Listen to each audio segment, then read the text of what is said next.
ومصلحة الضرائب.ยินดีต้อนรับคณะท่าน سعيدين بوجود المملكة العربية السعودية. และสุขภาพดี تفضل.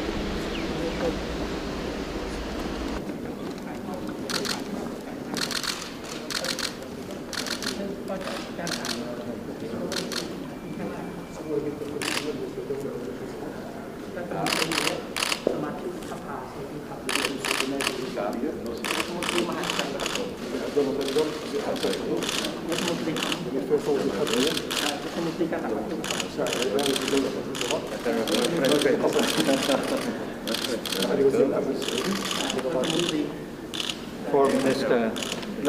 ประเทศครับรองนายกและรัฐมนตรีพลังงานรัฐมนตรีแรงงานครับ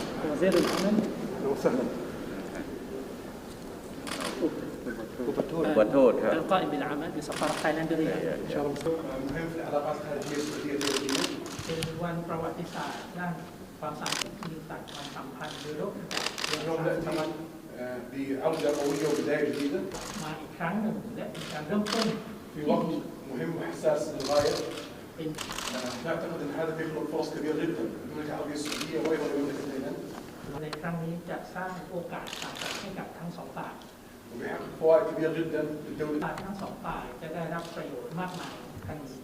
اليوم نسعى بمباحثاتنا إلى มาหารือการปรับคืนดีฟื้นฟูความสัมพันธ์ของทั้งสองฝ่าย